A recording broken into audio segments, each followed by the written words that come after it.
영원히 서리라. 설이 서다가 히브리어로 쿰이라 그랬죠. 달리다쿰.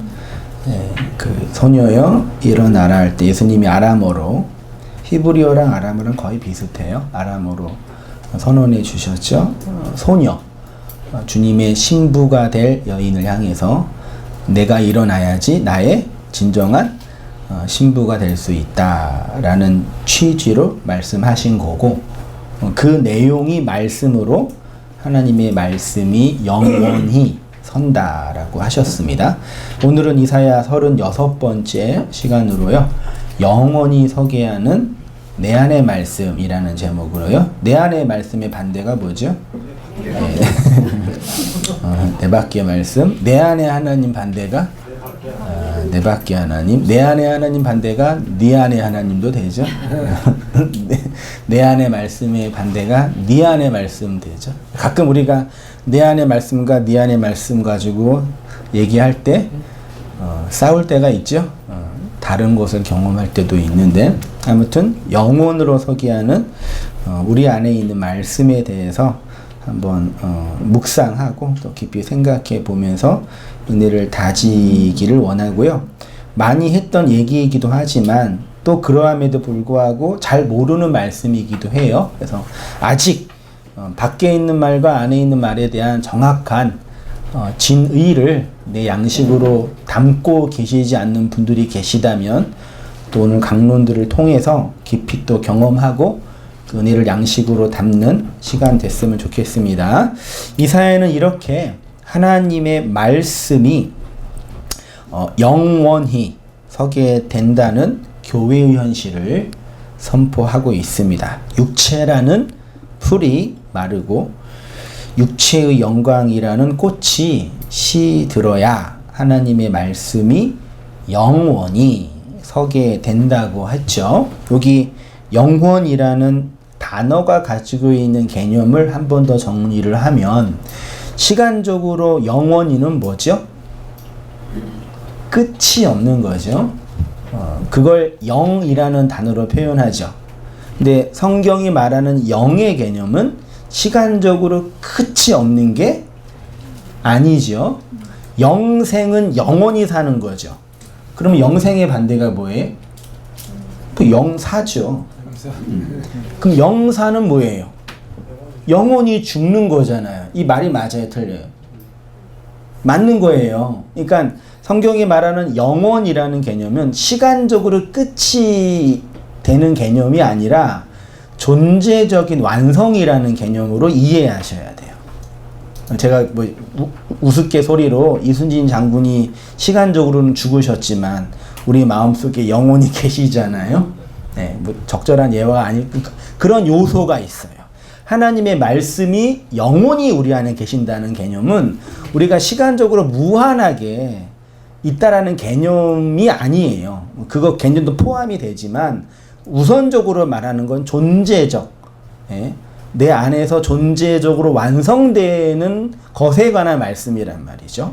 근데 이 말씀이 내 밖에 있는 말로 자꾸 취하게 되면은 내 안에 영원으로 서게 되는 말씀이 아닌 거죠. 우리가 알고 있다고도 하고 많이 듣고 있다고도 하지만 여전히 우리 안에서, 마음 안에서 이루어지는 사실을 아직 잘 모르고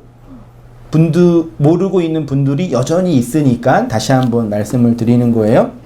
아무튼 영원이라는 개념은 시간적인 개념도 포함이 되지만 우선적으로 말할 거는 존재적, 온전으로 회복된 상태. 그래서 영혼은 시간적으로 끝이 없는 상태가 아니라 존재적으로 온전하게 된다. 그래서 제가 그걸 이제 하나님과의 관계 안에서의 존재됨, 존재 회복이라는 용어로 표현을 했습니다. 마태복음 5장 17절에 예수님이 당신이 이 땅에 오신 이유와 목적에 대해서 이렇게 말씀하셨죠. 제가 보겠습니다. 내가 율법이나 선지자를 폐하러 온 줄로 생각하지 말라. 유대인들 보기에는 그렇게 보였나 봐요. 폐하러 온 것이 아니요 뭐하게 했다고요? 완전하게 했다. 완전하게 하기 위해서 오셨다라고 표현합니다. 여기 이제 완전, 그러니까 예수님이 오신 목적은 율법과 선지자가 뭐예요? 그냥 성경에서 율법과 선지자는 구약 성경이에요. 모세와 선지자들이 구약 성경이에요. 구약 성경을 완전하게 했다라고 그러니까 폐하지 않고 요 폐하다가 헬라어로 카탈리오라는 단어라 그러는데 카타는 전치사로 어디 아래란 뜻이고요. 리오는 이렇게 파괴하다, 부수다, 던지다 뭐 그렇게 사용이 됐대요. 그래서 직역을 하면 구약 성경을 아래로 던지기 위해서 온 게 아니라 위로 세우기 위해서 오신 거죠. 그거를 온전하게라고 한글이 표현을 한 거예요. 그 온전하게라는 한글은 히브리어는 뭐냐면 플레로인데 여기 뜻이 크게 4가지 정도가 있는데 가득 채우다 혹은 완성하다 혹은 완전하게 하다 그릇이 있는데 그 그릇은 온전한 거예요? 온전하지 않는 거예요? 그릇으로는 온전하죠. 그 물건이 있든 없든 물이 있든 없든 그 그릇은 그냥 그릇이니까. 근데 그릇에 뭐가 있어야 진짜 온전한 거예요? 물건이 있어야, 물이 채워져야 그릇이 온전한 거죠. 이해되시나요? 마치 구약 성경은 그런 그릇의 개념이라고 표현할 수가 있게 이 본문을 가지고 본다면. 그래서 예수님은 구약 성경을 모세와 율법으로 표현된, 모세와 선지자로 표현된 구약 성경을 완성하기 위해서, 플레레오, 온전하기 위해서, 채우기 위해서, 그것의 내용을 채우기 위해서, 그것의 내용을 채우기 위해서 전한다는 얘기죠. 그러니까 구약은 내용이 아니라 뭐예요? 말하자면 그릇이라, 껍데기라 그러면 좀 부정적인 느낌이지만 뭘 채우는 내용, 그 그릇이란 말이죠. 그 그릇도 중요하죠. 네. 그래서 예수님의 사역 속에서 늘 염두에 두신 것이 뭐냐면 기록된 말씀, 즉 모세와 선지자, 율법과 선지자들을 뭐 하려고요? 이루시려고 오셨다라고 표현하죠. 아까 마태복음 5장 17절에는 율법과 선지자를 완전하게 하려고 표현하셨고, 제가 많이 있는데 마태복음과 요한복음이 있는 본문만 넣었어요. 제가 볼게요. 만일 그렇게 하면 이런 일이 있으라 한 성경이 어떻게 이게 플레로예요. 완전하게 하다, 온전하게 하다. 요한복음 12장 38절. 이는 선지자 이사야의 말씀을 뭐 하려고요? 이루려. 13장 18절에도 성경을 뭐 하게요? 응하게. 그러니까 이루려, 응하게, 이루다라는 얘기는 구약에 미리 예언된, 예를 들어서 나귀를 타고 오신다. 예를 들어서 어디에 있다. 이런 그 실제적인 어떤 예언된 게 있죠. 그걸 그대로 이루는 거라고 말할 수 1차적으로요. 근데 그것이 전부 다가 아니란 얘기죠. 이 페이지로 가셔서 예수님이 말씀하신 성경을 이루게 한다, 응하게 한다라는 것은 1차적으로 구약에 기록된 그대로 물리적으로 이루어진다라는 것입니다. 1차적으로 그대로 이루어지는 거예요. 근데 물리적으로 그대로 이루어지는 것이 진짜 이루어지는 게 아니죠. 그렇죠? 표면적으로 이루어지는 거 말고 실제로 내용이 이루어지는 거죠. 그러면 구약 성경에 수없이 기록된, 그러니까 그 구약의 특히 이사야 같은 경우도 예수님에 대한 예언이 수십 가지예요. 종으로 온다, 여인에게서 온다, 나귀를 타고 온다 등등등. 그 물리적인 내용이 있단 말이죠. 그것이 그대로 이루어지는 것도 이루어지는 거지만 그 안에 있는 내용이 있단 말이죠. 그럼 이렇게 질문할 수 있죠. 그러면 구약 성경에 수없이 기록된 내용이 궁극적으로 플레레오, 완성되는 것이 뭐냐? 어디에 그게 이루어지냐라는 질문입니다. 말씀이 이루어지는 곳이 어디라고요? 네, 교회예요. 성도예요. 예? 그러니까 밖에서 구약 성경을 읽다가 그 구약 성경에 있는 내용이 신약에서 이루어지는 거 봐. 이게 이루어졌다. 내 밖에 있는 내용이 이루어진 거잖아요. 그렇죠? 근데 그것이 실제로 내 안에서 그 내용으로 이루어지는 거란 말이죠. 교회 안에서 진리의 말씀이 이루어지는 겁니다. 그래서 이사야는 말씀이 이루어지는 것을 영원히 선다, 쿰이라고 표현했죠. 말씀드렸듯이 신부인 교회가 진리로 오롯이 세워져 신랑인 그리스도를 맞이할 수 있는 그 상태가 말씀으로 이루어지는 것, 세워지는 것이라고 표현할 수가 존재됨, 존재 회복. 요거를 이제 달리 표현하자면 이렇게 할 수 있겠습니다. 말씀이 문자로 기록됐죠. 어디에요? 성경에. 그러니까 이 성경책은 우리 밖에 기록된 뭐예요? 문자예요. 그 문자는 뭐가 나요? 문자는 소리가 나죠. 뭐 어려운 말도 아닌데 문자에는 소리가 나죠. 말씀이 하나님이죠. 그렇죠? 성경에 기록된 하나님은 그러면 밖에 하나님이에요? 안에 하나님이에요? 성경 말씀이 하나님이라 그랬잖아요. 근데 성경에 기록된 문자가 하나님인 거잖아요. 그 맞지요? 그럼 내 안에 있는 하나님이요? 내 밖에 있는 하나님이에요? 내 밖에 있는 하나님. 그 뭐 나쁘다 그 얘기가 아닙니다. 밖에 있는 하나님입니다. 아직도 하나님이 밖에 계시면 돼요? 안 돼요? 혹시 계시면 빨리 들어오시라 그러세요? 주여 주여 부르세요? 들어오시라.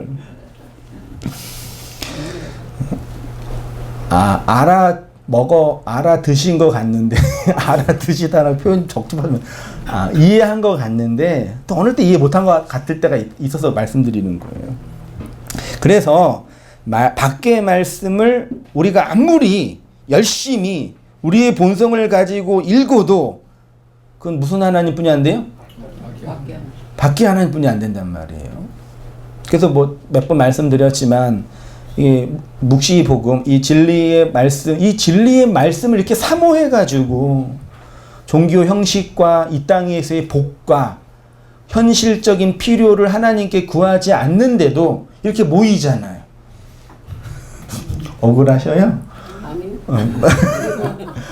그 말씀 자체 때문에 모이는 거잖아요. 저는 그렇게 믿어요. 맞지요? 근데 이상하게 말씀을 또 안 읽으셔. 그치요? 아닌데요, 목사님. 저는 저기 제주도 내려가서 열심히 말씀 읽었는데요 라고 말씀하실 분도 계실지도 모르지만 온도 1도만 내려주세요, 할머니.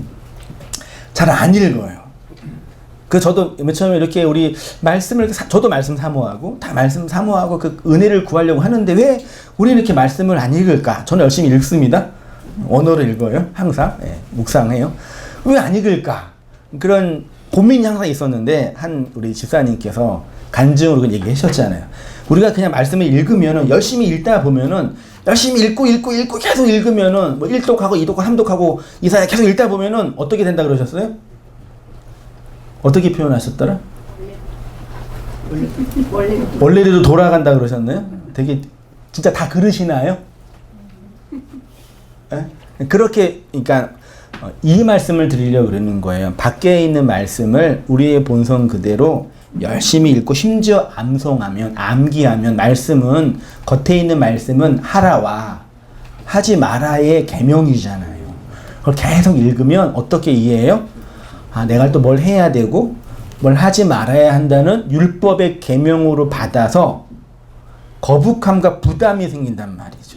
그래서 성경 읽기를 포기하고 말씀을 강론만 들으신대요. 근데 이게 뭐 좋은 현상이다 나쁜 현상이 아니라 아주 중요한 영적인 사건을 우리에게 얘기해 주는 거예요.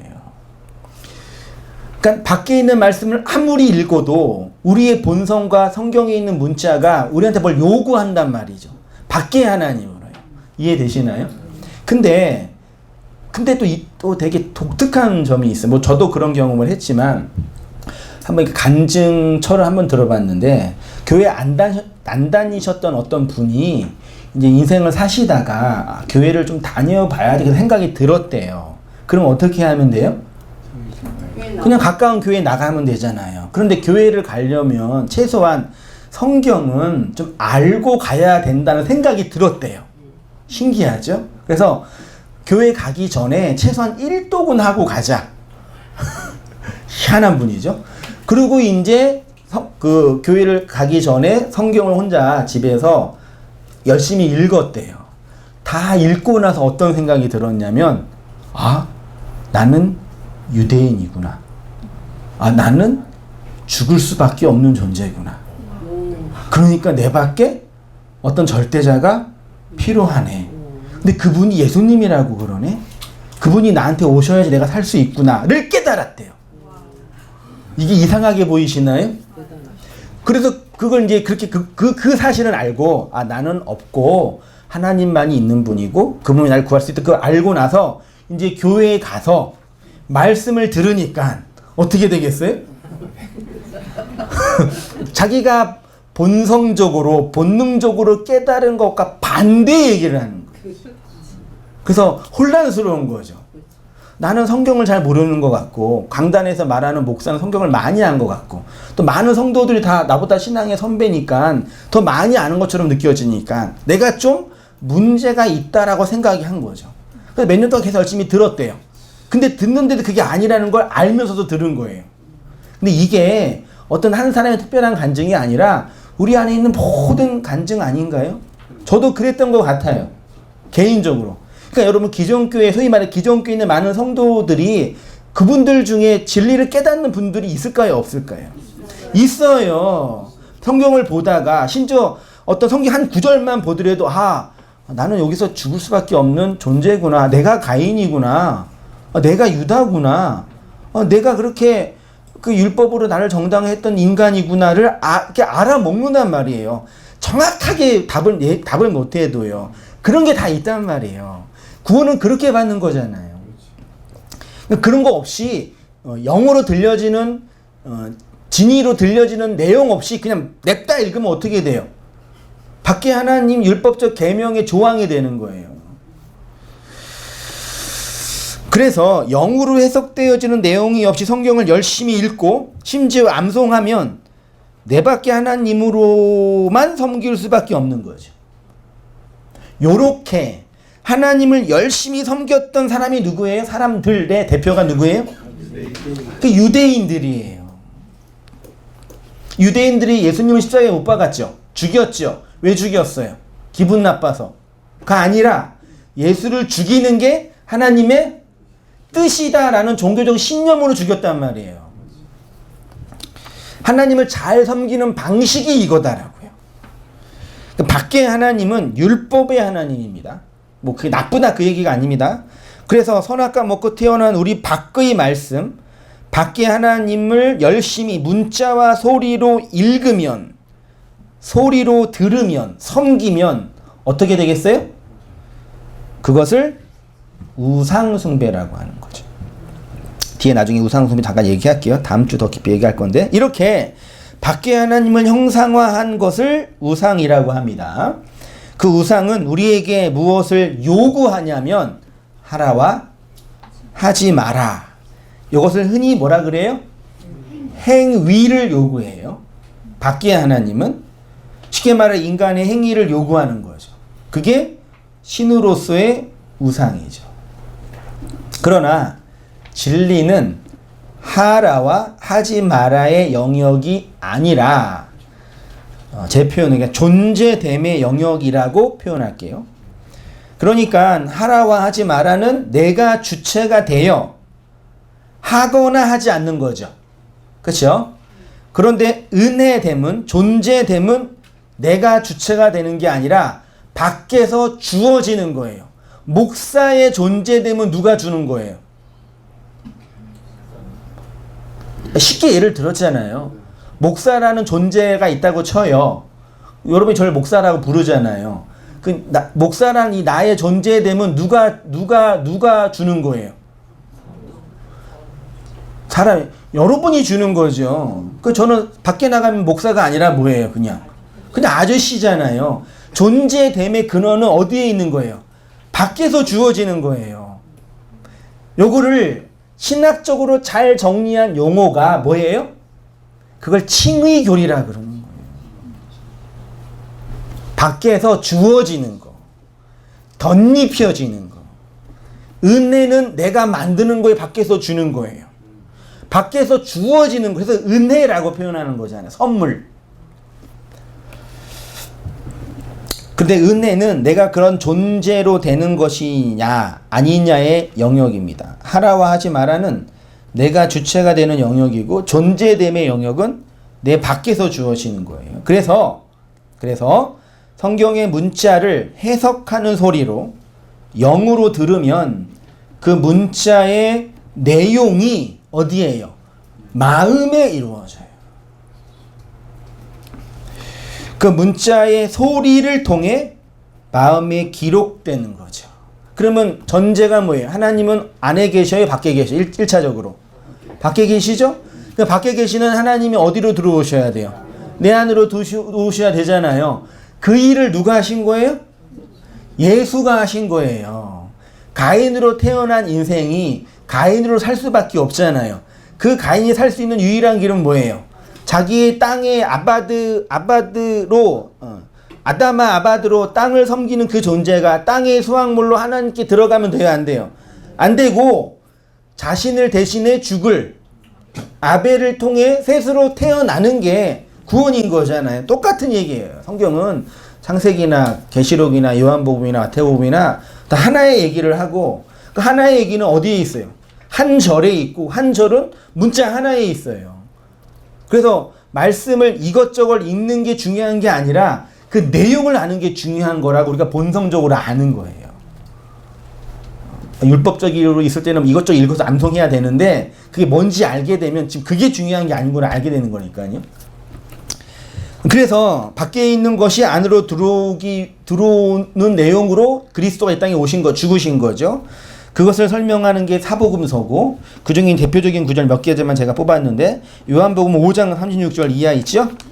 좀 길지만 같이 읽어보겠습니다. 시작. 내게는 요한의 증거보다 더 큰 증거가 있으니 아버지께서 내게 주사 이루게 하시는 역사 곧 내가 하는 그 역사가 아버지께서 나를 보내신 것을 나를 위하여 증언하는 것이요 또 나를 보내신 아버지께서 친히 나를 위하여 증언하셨느니라. 너희는 아무 때에도 그 음성을 듣지 못하였고 그 형상을 보지 못하였으며 그 말씀이 너희 속에 거하지 아니하였느니 이는 그가 보내신 이를 믿지 아니함이라. 너희가 성경에서 영생을 얻은 줄 생각하고 성경을 연구하거니와 이 성경이 곧 내게 대하여 증언하는 것이라. 그러나 너희가 영생을 얻기 위하여 내게 오기를 원하지 아니하는도다.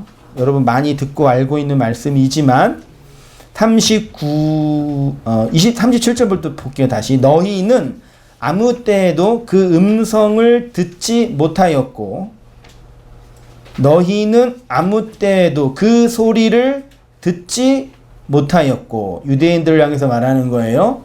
소리가 안 들렸다라는 얘기예요. 그 형상을 보지 못하였으며 그 말씀이 너희 속에 거하지 아니하니 이는 그가 보내신 이를 믿지 않기 때문이다. 그래놓고 39절에 너희가 이 성경이 뭐라고요? 율법과 선지자 구약 성경이에요. 유대인들이 그렇게 애지중지 가지고 있었던 신격화했던 문자예요. 성경에서 영생을 여기 영 있죠? 제가 영을 각주로 14번에 넣었죠. 아이오니스인데 영원한 거고요.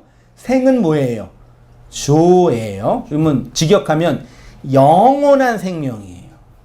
아까 제가 그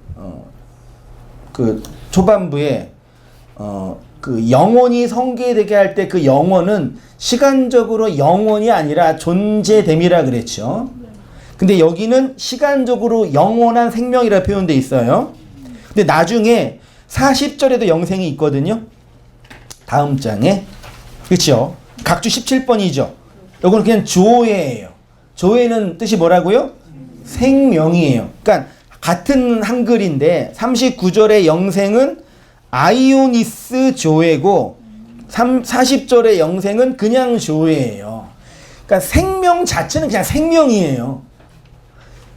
태초에 말씀이 있었고 이 말씀은 하나님의 생명 그 조예거든요. 그러니까 시간적으로 완성 끝을 의미하는 게 아니라 그냥 그 존재됨 자체를 말하는 게 조예가 가지고 있는 그러니까 생명 자체가 영생이에요. 이해되시나요? 시간적인 개념이 아니라 하나님의 그 생명이 영생이라고요. 자꾸 시간적으로 이해하면, 아니 시간적으로 오래 살고 영원히 사는 게 좋아요? 좋나요? 뭐 장수가 복이라고는 하는데 그게 좋겠어요? 뭐 천국은 영원히 산다고 하는데 그 영원이, 이게 시간적으로 영원, 그것만 있겠냐고요. 우리는 너무 아래 세상에 이렇게 물들여져 있어가지고 아래의 판단으로 하늘을 판단하려고 그런단 말이에요. 아무튼 성경에서 그 영생을, 그 영원한 생명을, 시간적인 영혼을 얻을 줄 생각하고 성경을 뭐 한대요? 연구, 이게 살피다, 찾다, 그런 뜻이래요. 성경을 살핀 거니와, 누가요? 유대인들은 지금 뭐 하고 있어요? 영원한 생명을 얻기 위해서 뭘 찾아요? 성경을 연구한대요. 좋아요, 나빠요? 좋지요. 그러나 예수님이 뭐라 그래요? 그러나 이 성경이 뭐에 대해서? 나에 대해서 증거한다. 어떤 뉘앙스인지 아시겠어요? 니네가 성경을 연구하려고 이렇게 애를 쓰고 있는데 그 성경의 내용이 어디 있다고요? 나한테 있다. 뭐가 차이인지 아시겠죠? 그러나 너희는 영생, 조회를 얻기 위해서 나한테 오지 않고 성경을 연구하고 있다, 그 얘기하는 거예요. 얼마나 이게 큰 그 천지개벽 같은 얘기인지 모르겠어요? 똑같단 말이에요. 오늘날도요. 예수님이 오늘 우리에게 오시면 뭐라 그랬겠어요? 예를 들어 제가 이렇게 열심히 교회 목회라고 막 이렇게 했어요. 진짜 주님을 위해서, 그렇죠? 근데 주님이 오셔가지고 성민아, 됐다 이제. 너 충분해 이제. 그만해 이제. 가자. 그럼 제가 뭐라 그러겠어요? 네? 조금 더 있다. 안 돼요. 100명 만들어야 돼요. 뭐. 좀만 되면 100명 되는데 막 이렇게 할까요? 인간은 그런단 말이에요. 이게 우리 인간의 모습이라니까요. 아니 그리스도가 있는 그 성경을 연구하고 있는데 그리스도와 상관없이 산다니까요.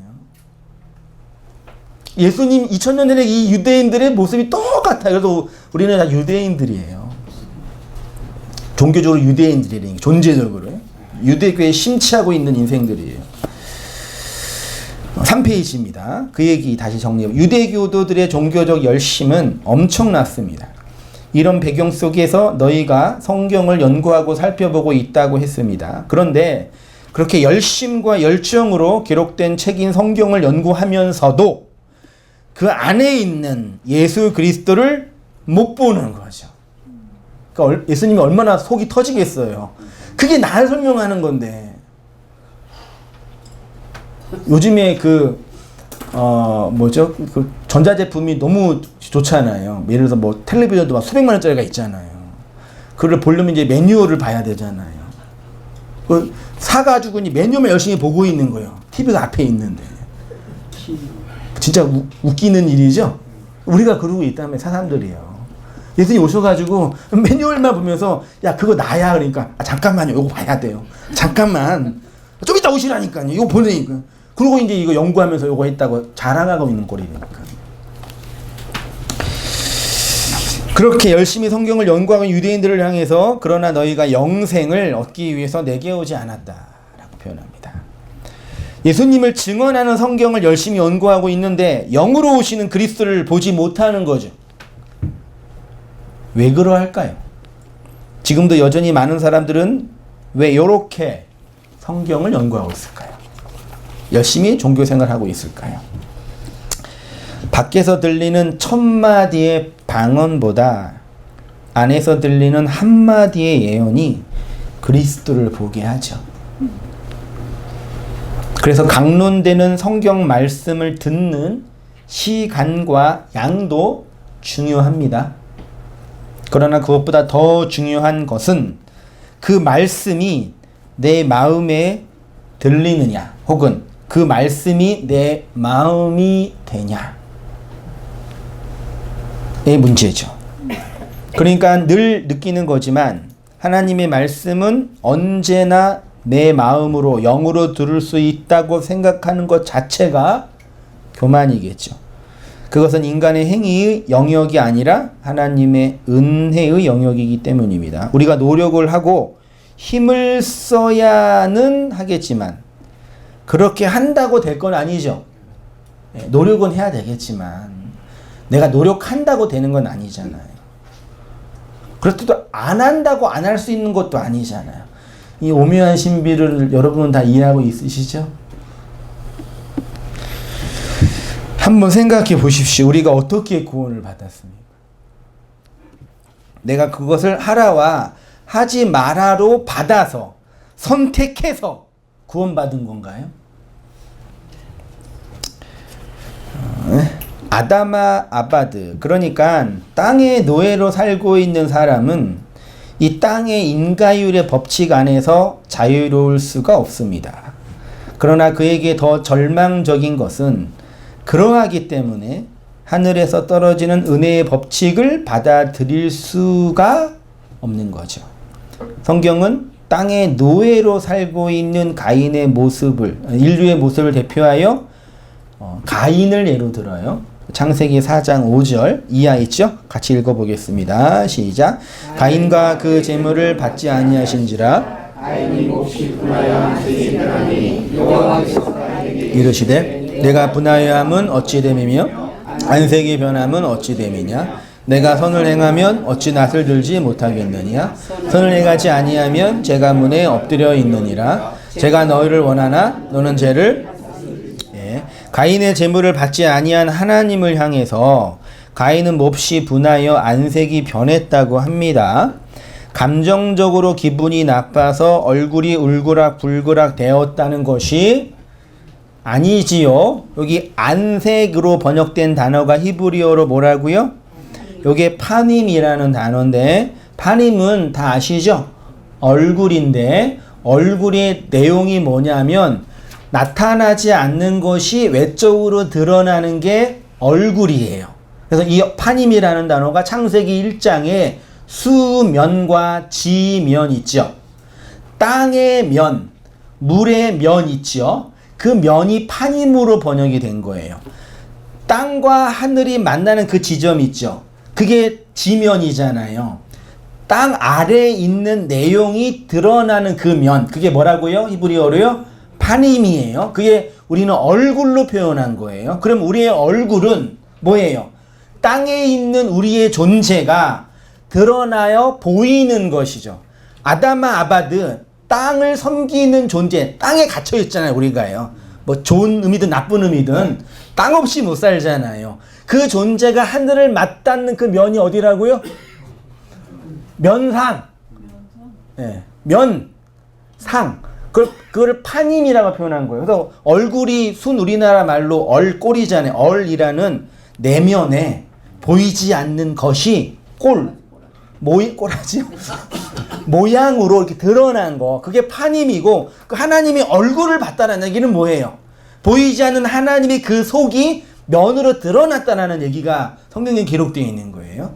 그 얼굴이 변환이 있죠. 이 변환이가 나팔이라는 단어인데 이게 단어를 찾아보니까 떨어지다, 넘어지다 이런 뜻이래요. 그러니까 가인의 얼굴이 떨어졌다라는 직역을 하면요. 무슨 뜻일까요? 여호와께서 가인에게 이르되 내가 분하면 어찌며 안색이면 어찌며 어디죠? 안색이 변함은 얼굴이 떨어졌다 이렇게 표현하고 있어요. 가인의 얼굴이 떨어졌다라는 것은 그 안에 있는 분노와 화로 표현된 선악 과목은 그의 존재됨에 관한 문제입니다. 허물과 죄로 죽은 자가 되었다라는 것. 그 에베소서에 가면 허물과 죄로 뭐 했다 그랬어요? 죽었던 너희가, 분리됐던, 떨어져 나갔던 너희가 표현하고 있죠. 다시 말하면 가인의 안색이 변한 것은 머리가 떨어진 것이고 하나님으로부터 떨어져 나온 상태, 분리된 상태를 설명하는 거죠. 그래서 가인이 살 수 있는 유일한 길은 밖에서 뭐가 들어오는 거죠. 이렇게 되자 하나님이 가인에게 반문하십니다. 그의 존재됨의 상태가 어떠한지를 물으시는 거. 7절. 내가 선을 행하면 어찌 낯을 들지 못하겠느냐. 선을 행하지 아니하면 죄가 문에 엎드려 있느니라. 죄가 너를 원하나 너는 죄를 뭐하래요?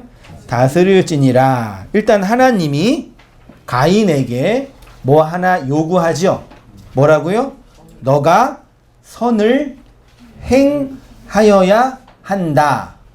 밖에 하나님이 가인에게 너 뭐 행하여야 돼. 뭘요? 선을 요구하는 거란 말이죠. 그렇죠? 근데 내용을 보니까 하나님이 가인에게 선을 행하시기를 원하셨습니다. 여기서 말하는 선은 하나님의 뜻과 의지가 성취되는 차원으로서의 토부가 아니라 야타부라는 단어로 되어 있습니다. 그러면 토부가 아니니까 야타부니까 어떻게 해야 되겠어요? 야타부가 어떻게 사용되는지 찾아봐야 될 거 아니에요.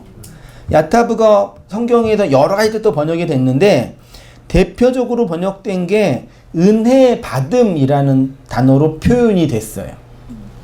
야타부가. 그 다음에 낯을 들지 있죠? 낯이 뭐예요? 얼굴이잖아요. 그 파님. 근데 낯이라는 단어는 없어요. 단어는 없고 그냥 들지라는 단어만 있어요. 동사만. 요 들지가 나사라는 동사인데 들어올리다, 가지고 가다, 취하다 라는 동사래요. 그래서 이 나사는 언제 사용이 됐냐면 언약을 맺을 때 돌이나 나무 등을 들고 뭐예요? 세우거나 메고 가죠. 예, 그거 언약과 관련된 거잖아요. 그게 나사예요. 그래서 내가 선을 행하면 어찌 낯을 들지 못하겠느냐를 번역하면 너에게 내가 베풀어준 야타부, 이게 히필 미알료거든요. 사역동사에 그렇게 되어진 거예요. 그러니까 내가 너에게 베풀어준 은혜가 있으면, 야타부 있으면 똑바로 세워지지 못하겠느냐라고 물으시는 거죠. 그럼 보세요. 밖에 하나님이 겉으로 볼 때는 하라 하지 마라로 얘기하는 것처럼 보이는데 안에 내용으로 보면 어떻게 보이는 거예요? 네 안에 내가 너한테 건네준 은혜가 있니? 있니? 물어보시는 거예요. 밖에 있을 때는 우리가 겉으로 볼 때는 이거 하면 나쁜 사람이야, 이거 하면 좋은 사람이야, 너 착하게 살아야 돼, 선을 행해야 돼 그러는데 내용을 보면 뭐 하라 하지 마라가 아니라 내가 너한테 뭐 건네준 게 있거든. 그거 있니? 그러면 똑바로 세워지는 거야 라고 번역이 된단 말이죠. 자, 보세요 다시. 그래서 성도가 구원이라는 하나님의 은혜를 입으면 그의 역사는 십자가로 들어 올려지는 역사가 되죠.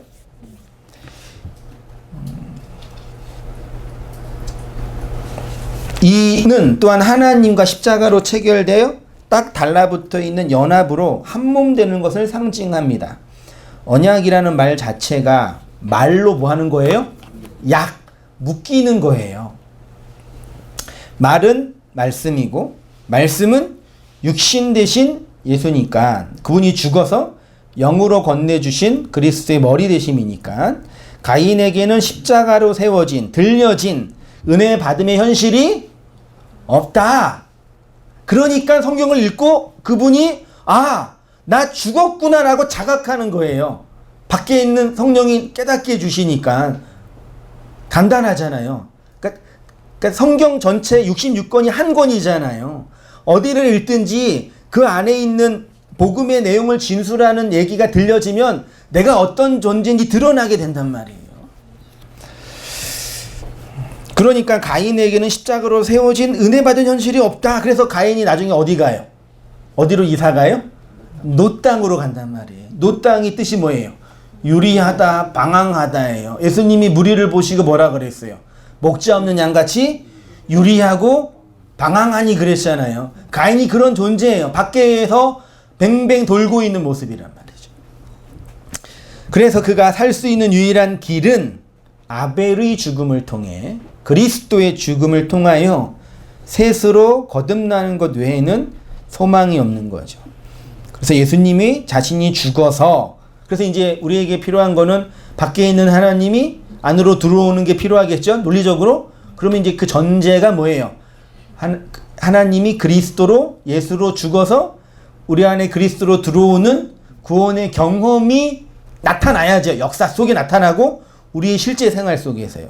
그래서 성경에 이런 말씀이 있는 거예요. 살리는 것은 영이니 육은 뭐래요? 육은 쓸데없죠. 육은 나쁜 거죠. 버려야 할 거죠. 다들 이렇게 도리도리인가 이거? 절레절레. 여기 무익하니가 뭐냐면요. 필요는 하지만 충분하지 않다 그 뜻이에요. 육으로는 충분하지 않다 그 뜻이에요. 필요한데 충분하지 않다. 이해되시죠? 막 쓰면 돼요? 안 돼요? 안 돼요? 육체 구원받았다가 육체의 방종으로 막 쓰면 안 되는 거예요. 그래서 그럴 수도 없지만 아무튼 충분하지 않다라는 측면에서의 무익입니다. 뭐가요? 육이요. 됐죠? 그 다음에 내가 너희에게 이른 말은 뭐래요? 영이고 생명이라 그랬죠? 이른이 한글로 뭐예요? 이르다. 말하다죠? 말은 뭐예요? 말하다, 말이잖아요. 이거 문법적으로 맞아요? 틀려요? 안 맞죠? 말해서 말했다. 직역하면요. 내가 너희에게, 그러니까 번역 보면 그러니까 번역하신 분들이 얼마나 그 애를 쓰면서 번역을 했는지 느껴진다니까요. 이 문법적으로 안 맞는 거예요. 내가 너에게 말한 말이, 말하여진 말이, 말 몇 번 나와요? 2번 나오잖아요. 이르다가 말하다고, 말도 말이니까요. 그게 영이랑 생명이라 그랬잖아요. 그러니까 이른이라는 단어가 각주 24번에 랄레오라는 동사로 되어 있어요. 랄레오요. 요게 로고스 단어 어근에 포함되는 단어, 말하다의 동사형이, 말의 동사형. 그러니까 내가 너희에게 말한, 로고스한, 말 25번 각주 넣었죠? 요게 뭘로 되어 있다고요? 25번 레마라고 되어 있죠? 요 레마가 살아있는 목소리에 의해서 발설되는 것. 그래서 이제 흐르는 이렇게 우리가 이해하고 있잖아요. 직역을 하면 내가 너희에게 로고스한 레마가 이렇게요. 말로 밖에서 전한 그 말이 속에서 흐르는 레마로 영이고 생명이다. 이렇게 이해하시면 돼요. 너한테 말했잖아. 어디에요? 하나님이 우리에게 계속 말했잖아요. 그 누구지요? 그 형제 죽어가지고 저기 지옥 갔는데 형제들 보고 슬퍼했던 나사로인가? 부자 나사로인가? 예, 부자 나사로. 누구라고요? 부자와 거지. 부자 나사로 말이 안 되죠? 죄송합니다. 예. 부자와 거지애와 부자와 거지 나사로. 아무튼 거기 있어요. 성경에 찾아보세요. 거기에서 이제 부자가 음부에 갔잖아요. 그 힘들게 고생하고 있으니까 주님한테 뭐라 그래요? 내 아래 동네에 저 땅에 5형제가 5이라는 형제가 있는데 걔네 여기 오면 안 돼요. 하나님 제발 쟤네 좀 살려주세요. 그러니까 내가 죽었다가 살아나면 놀라운 이적이 행하는 거니까 쟤네가 당신 믿을게요. 그랬잖아요. 하나님 뭐라 그러세요? 야 임마 걱정하지 마. 저기에 율법과 선지자 성경이 있어. 그걸로도 듣지 못하면 네가 죽었다가 살아나도 안 들어. 그 얘기한 거란 말이죠. 근데 뭐 하다가 얘기했어요? 그 이른이 뭐냐면 이미 말했잖아요. 하나님이 뭘로요? 율법과 선지자로 계속 말했잖아요. 말하고 있잖아요. 근데 그 말을 흐르는 레마로 받지 못하면 뭐가 된들 안 된다 그 뜻이에요. 죽었다가 살아나 이적을 봐도 안 된다 그 뜻이란 말이에요. 그래서 성도에게는 이 하나님의 그 말을 말로 듣는 가난한 마음, 목마른 마음이 속에서 터져 나오는 거예요. 그런 자만 들을 수 있어요. 들려지는 거죠.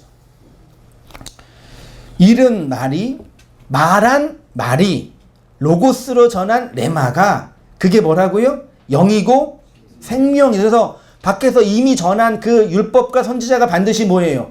필요한 거예요. 이렇게 십자가에서 죽으신 예수님이 그의 머리를 교회에게 건네주시는 것을 통해서 로고스의 말씀이 율법의 말씀이 모세와 선지자의 말이 흐르는 레마로 영으로 들려지게 되었기 때문에 교회가 그리스도의 생명으로 구원받게 된 거죠. 그래서 아다마 아바드 땅의 노예로 밖의 하나님을 열심히 섬기고 있는 유대 교도들인 우리를 이방인으로 만들기 위해서 예수님이 친히 유대교 안에서 죽으시고 영의 말씀으로 우리 안으로 영원으로 세운 거죠. 여러분 우리가 유대인이에요? 이방인이에요? 네? 우리가 이방인이죠. 이방인이었어요? 유대인이었어요? 잘 생각하셔야 됩니다. 예수님이 어디서 사람을 뺐어요? 성경에 기록된 배경은 유대인이에요. 그러니까 유대인은 이 아래 세상에 살고 있는 가인이고 모든 인류를 대표하는 거예요. 사람은 유대인으로 태어나요. 유대인으로요. 그럼 우리는 유대인이에요? 이방인이에요? 유대인이었다가 거기에서 빼내신 거란 말이에요. 그래서 복음은 이런 거 나가면 안 되는데 막 갑자기 충동이 일어나서 잡으려고. 복음은 유대교에서 시작해서 그걸 부시고 이방으로 나오는 거라니까요. 우리는 지금은 이방이지만 전에는 뭐였어요? 유대교도들이었어요. 우리가요.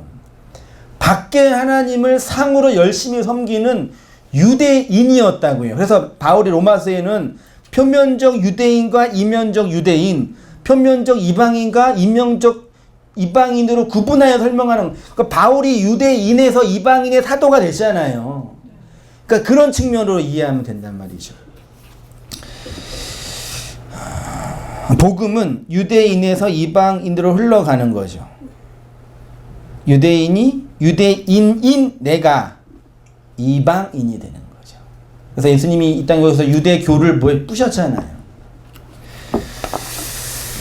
그 일을 뭘로 부신 거예요? 예수님이 십자가에서 죽으시고 영으로 부활한 그 사건을 통해서. 그러면 예수가 우리 안에서 십자가로 죽고 부활했네요? 그러면 우리의 유대교적 성향, 유대인적 존재가 어떻게 되는 거예요? 부셔지고 이방인으로 가는 거란 말이죠. 이해되시죠?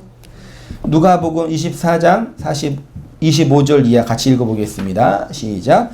이르시되 미련하고 선지자들이 말한 모든 것을 마음에 더디 믿는 자들이여, 그리스도가 이런 고난을 받고 자기의 영광에 들어갈 것이 아니냐 하시고, 이에 모세와 모든 선지자의 글로 시작하여 모든 성경에 쓴 바 자기에 관한 것을 자세히 설명하시느니라.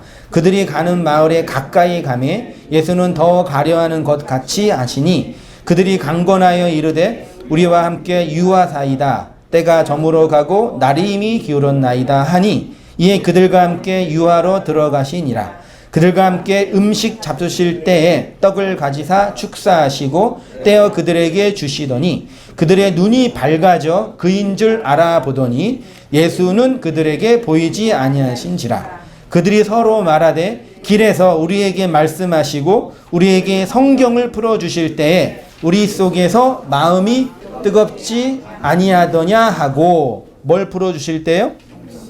성경은 율법과 선지자, 구약 성경이고, 그 뭘로 풀어요?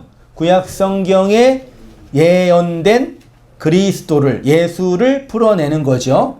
이게 이 그리스도야. 됐죠? 그때 증상이 뭐예요? 마음, 카르디아, 레마가 뭐 한대요? 뜨겁다. 마음 뜨거운 거 좋아요? 나빠요? 성령 받으면 마음 뜨거워지나요? 저는 솔직히 그런 책 많이 못해가지고 좀 그런데, 많이 경험한 분 계시다면서요. 환상 보는 건 기본이고. 뜨거워지나요? 어떤 분이 그 목사가 이렇게 안수하잖아요. 임파테이션 한다 그러잖아요. 근데 어떤 분이 간증했는데 이렇게 안수도 안 하고 손가락으로 여기를 쭉 누르니까 이게 싶어지면서 확 해서 이게 성령 받으면 뜨거워진다고. 왜 나는 그런 능력이 없는지 모르겠어요. 이게. 그런 거는 죽을 때까지 안 잃어버리잖아요. 그런 경험은. 말씀 맨날 잃어버려도. 여기 뜨겁다가 헬라어로요. 불타다, 태우다예요. 계시록에 가면은 불이 어디에 나요? 불못에서 불나죠. 이 심판의 언어예요. 그러니까 말씀이 해석되어 영이 들어오면 우리의 속이 불타는 거예요. 심판받는 거예요. 마음이 뜨거워져서 어떤 경험을 하는 그 정도가 아니라 원래 내용의 진의는 내가 심판받는 거니까 성령에 의해서. 이걸 얘기하는 게 중요한 게 아니라 중요한 게 이제 다 아는 거죠. 어떤 내용인지 아시죠? 엠마오로 가는 제자 아시죠? 주님이 부활하셨네요. 그렇죠. 이것도 웃기잖아요. 제자들이 12제자들은 아닐 거예요 아마. 70명의 제자들 중에 포함된 그 핵심 멤버죠. 그 제자라고 불렸으니까. 가고 있는데 누가 나타났어요. 누구예요? 예수님이죠. 부활하신 예수님이죠. 근데 알아먹어서 못 알아먹었어요? 이게 정상인가요? 네? 못 알아먹어요. 정상이죠? 못 알아먹어요. 밖에 있으니까. 왜 가? 그러니까 예수님 부활했대. 같이 가는 거예요. 같이 가다가 성경을 뭐예요? 구약에 예언된 모세와 선지자에 예언된 예수에 관한 얘기를 풀어줬죠. 자기에 관한 걸 자세히 설명한다 되어 있죠. 그리고 이제 와서 30절에 음식을 잡수실 때 성찬을 나누는 거예요. 떡을 가지사 축사하시고 31절에 그들의 뭐가 눈이 뭐예요? 안 오이고 밝아져 그인 줄 알아. 그는 누구예요? 누가요? 31절에 제자들의 눈이 밝아져 그인 줄. 그는 누구예요? 이 그는 어디에 있는 예수예요? 중요합니다. 제자들이 성경 공부 다시 했어요. 부활하신 주님과 함께. 어떻게 성경 공부했냐면은 야 봐봐 구약에 예언돼 있잖아. 이거 누구야? 이거 나야. 그럼 그는 누구예요? 제자들이 그라 할 때 그는 누구예요? 아, 이 예수가 부활한 이 예수가 그네 구약에 예언된 그네를 여기에서 그인 줄. 그러니까 부활은 이게 아니라 나한테 가르쳐준 이분이 구약에 여기에 기록되어 있는 이분이라는 걸 딱 안게 된 거예요. 쉽게 말하면 기록된 문자, 실체로 드러난 예수가 뭐예요? 여기 안에서 하나가 된 거예요. 그러니까 예수님이 부활했다가 안 게 아니라 성경에 기록된 그 예수가 이분이네. 됐죠? 이 경험 되셨죠? 그 다음 재밌는 게 뭐예요? 그인 줄 알아보니 그 예수님이네. 그러니까 예수는 그들에게 안 보였어요. 보이면 돼요? 안 돼요? 안 되죠. 여기 있는 예수가 부활한 예수를 알면 보이면 안 돼요. 왜요? 그 예수는 어디 있기 때문에? 내 안에 있기 때문에요. 이 명쾌하고 단순한 얘기인데. 그러니까 그 유대교적 기독교의 문제가 뭐냐면 성경 자체도 강해 안 하고 이 구약 성경에서 기록된 예수를 설명하지 않고 요것도 얘기 안 하고 그것이 내 안에 주어진 양식인 것도 모르는 거예요. 그러니까 밖에 문자 보면서 계속 뭐 하는 거예요? 이 문자를 소리로 들으면서 그냥 읽기도 하고 암송하기도 하고 섬기기도 하고 그림으로도 그리고 그렇게 하는 거란 말이죠. 이 경험이 여러분에게 없으면 어디 계시는 거예요? 밖에 계시는 거라니까요. 그 경험이 뭐예요? 저한테 물으시면 제가 뭐라 그래요? 몰라요, 저는. 그 성경에 얘기하고 있지 않아요. 여러분이 경험하는 거라니까. 성경에 이렇게 그리스도가 예언된 내용이 이렇게 나한테 주어졌구나. 그래서 내 안에 내 옛자가 불타고 회개하고 돌이키는 내적 경험들이 있었기 때문에 죽어서 살아났구나. 그걸 우리가 회개라고 표현하는 거란 말이죠. 그래서 좋은 교회가 어떤 교회예요? 전 좋은 교회 되고 싶거든요. 우리 온땅 교회가 좋은 교회가 됐으면 좋겠어요. 할렐루야. 아무도 안 해. 아무도 안 해. 다시 우리 온땅 교회가 좋은 교회가 됐으면 좋겠어요. 아멘. 왜 안 하세요? 땅 교회 다니셔요? 저 땅 교회 다니시나? 큰 교회 이렇게 뭐 넉넉한 교회 뭐 그런 건 좋은 길 아무 상관없죠. 그러니까 이 땅의 교회가 특히 교회에서 말씀을 전하는 교사로서의 목사가 그 좋은 교회를 뭐 하는 건 아니지만 감당하기 위해서 해야 할 필연적인 일이 뭐겠어요? 구약의 그에 관한 설명을 잘이란 표현도 정확하게, 정직하게, 분명하게 증거하는 것 외에는 좋은 교회 길은 있어요? 없어요? 없어요. 그러니까 이 땅의 좋은 교회는 어떤 교회예요? 그런 교회예요. 크고 화려하게 지은 예배당도 아니고 뭐 인격 고매한 목사도 아니고 나를 잘 이해해주는 어떤 성도도 아니고 그에 관한 증언을 탁월하게 잘 분명하게 선명하게 효과적으로 정확하게 그거는 좀 차이가 있겠죠. 잘 못할 수 있겠고 희미하게 할 수 있겠죠. 그게 가장 중요한 그 모습이 아닐까요? 저는 이번 주에 이렇게 틈틈이 이렇게 말씀 묵상하고 일하면서 이 사실로 불타올랐어요. 우리 온땅교회가 사람이 많고 뭐 이거 커지고 뭐 재정으로 이 문제가 아니라 그 진리를 그리스도를 그것도 내 수준 이상 될 수 없을 거 아니에요. 그래서 항상 저를 정죄하죠. 요것뿐이 모른다고. 말씀을 계속 묵상하고 공부하다 보니까 더 선명해지는 것 같아요. 그렇죠? 네, 여러분 어디에 계시든지 무엇을 하시든지 온땅교회가 그런 교회가 될 수 있도록 할 수 있는 게 뭐 있으시나? 그런 교회가 되어지도록 함께 같이 누굴 추구해야 돼요? 그리스도를 계시된 그 말씀의 내용의 진리를 더 많이 배우고 선명하게 알아서 고백하고 나누고 증거하는 거죠. 개인적인 그냥 말씀 묵상하다가 마음에 좀 동해가지고 경험했던 거고요. 예. 자, 5페이지로 갔습니다. 이러한 성령의 사역으로 교회가 말씀으로 세워지고 있는 것이고 오고 가는 세대 안에서 하나님의 교회들이 영원히 서는 말씀으로 세워지고 있는 것입니다. 이렇게 하나님의 말씀을 내 속에 흐르는 레마로 듣지 못하게 되면 어떻게 되겠습니까?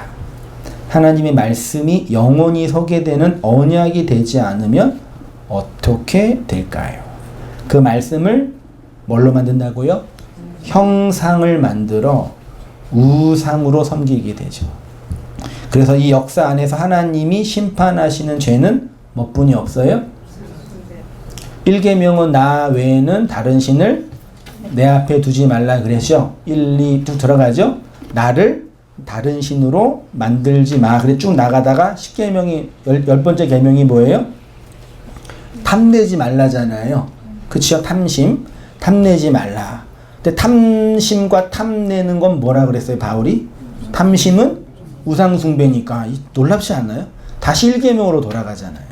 그러니까 1계명부터 10계명까지 전체의 계명은 우상숭배예요.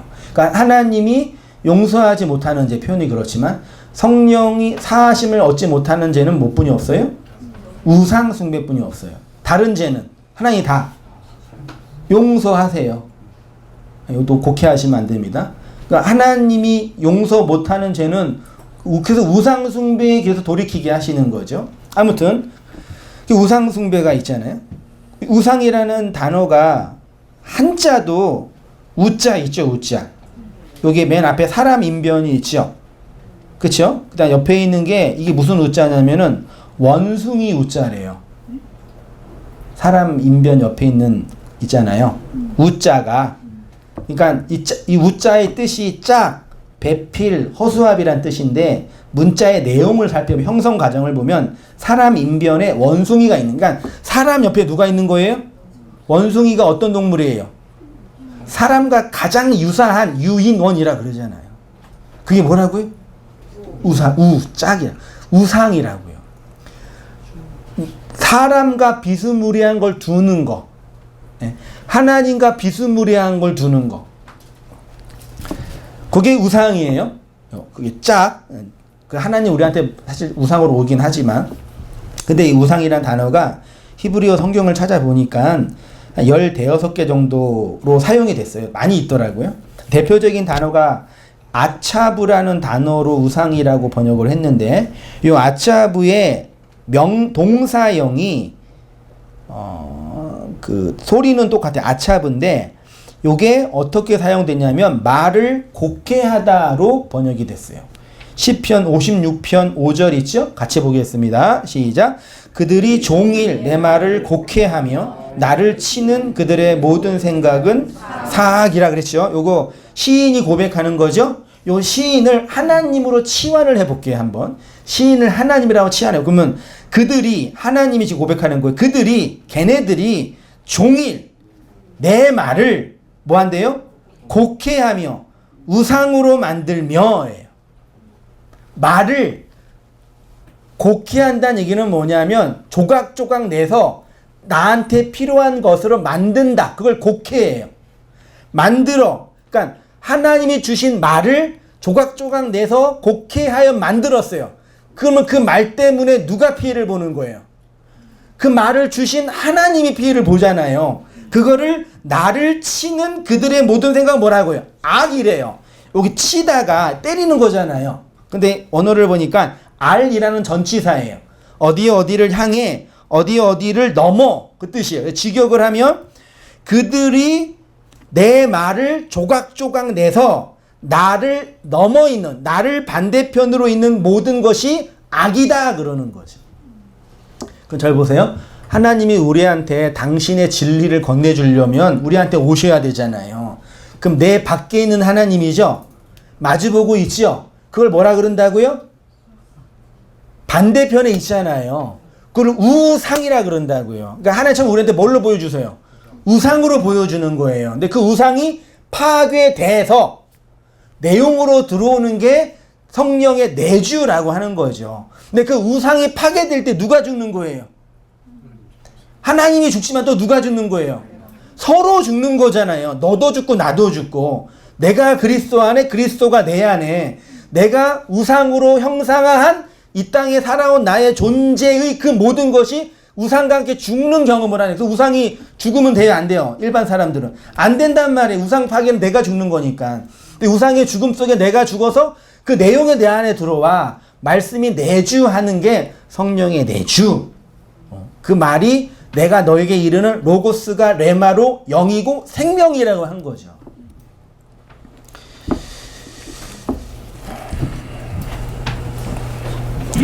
그거를 생명, 영원히 서는 말씀, 존재됨의 회복이라고 하는 거죠.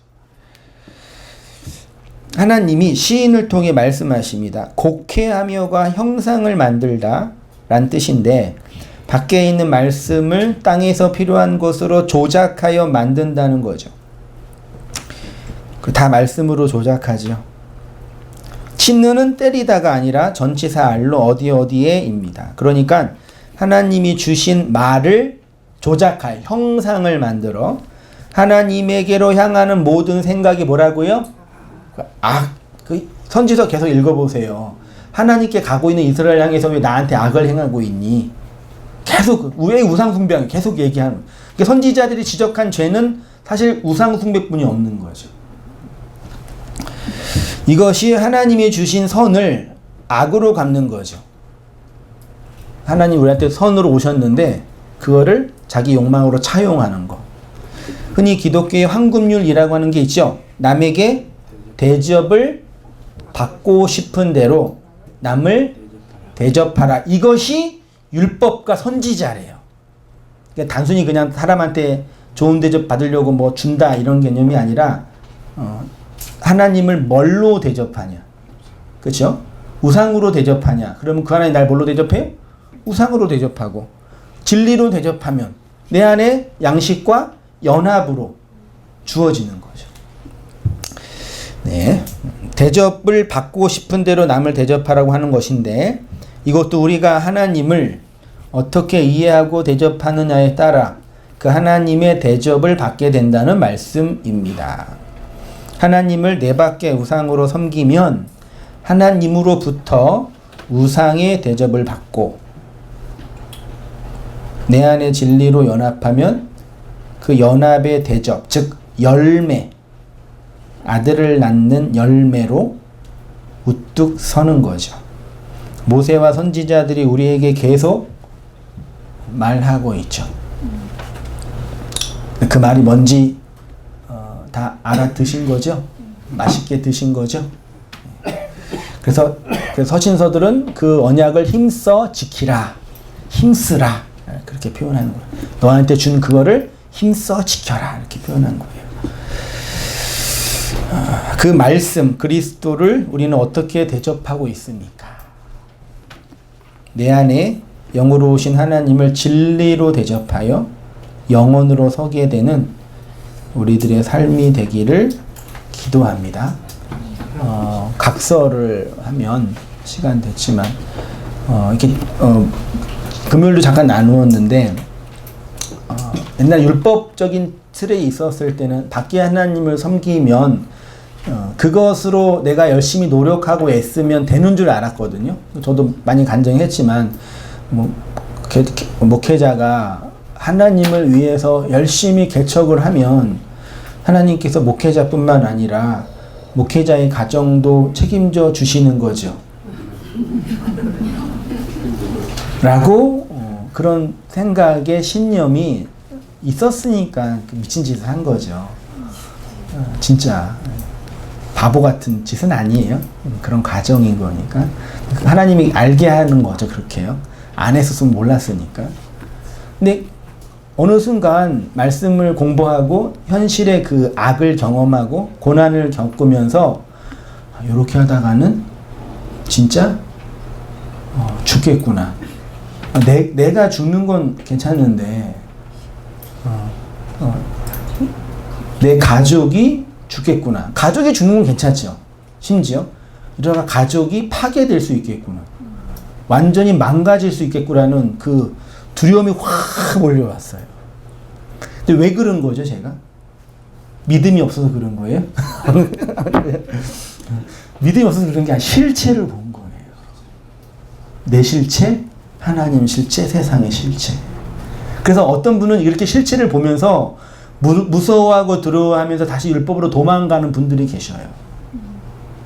이 무슨 진리가 이래 이 모양이야 이거 다 차갑고 이거 다 이게 그렇게 그런 분이 계셔요. 근데 실체를 보니까 더 역사와 삶에 대해서 뭐라 그럴까요? 더 이해하게 되고 살아가게 되더라고요.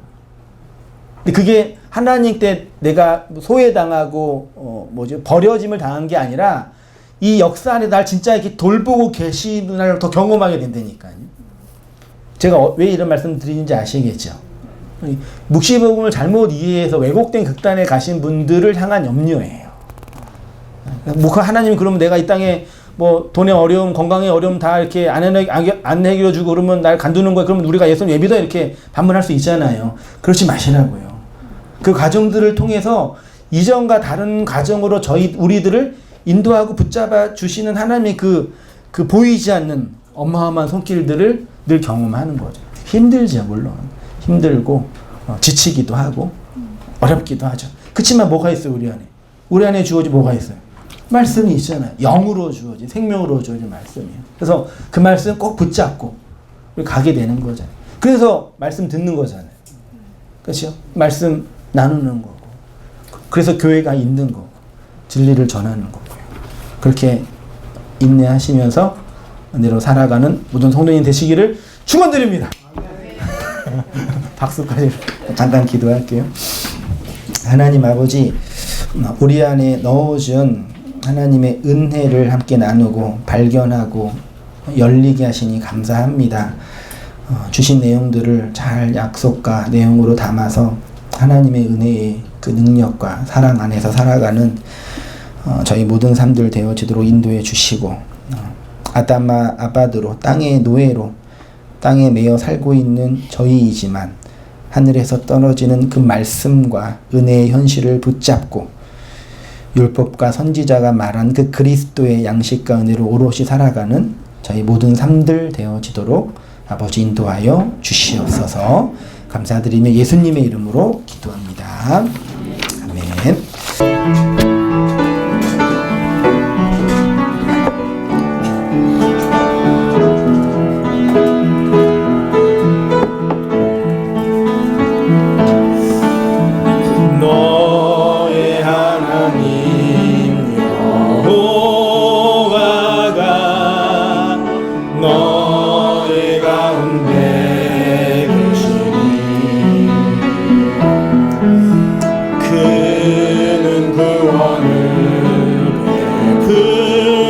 전능자 전능자시리라.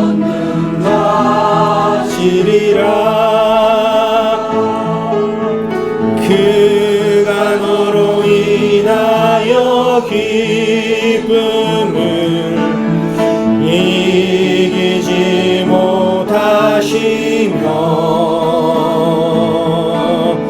너를 잠잠히 사랑하시며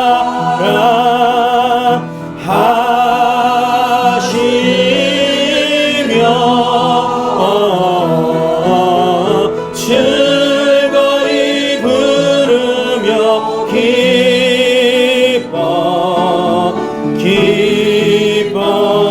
기뻐하시리. 나의 하나님 여호와. 한 번 더 할게요. 나의 하나님 여호와가 나의 가운데 계시니 그는 구원을 베푸실 전능자 전능자시리라. 그가 나로 인하여 기쁨을 이기지 못하시며 나를 잠잠히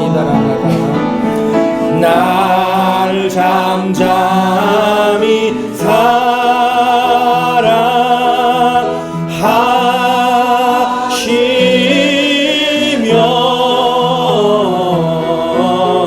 즐거이 부르며 기뻐하시.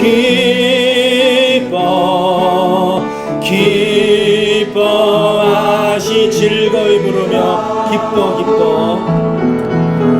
즐거이 부르며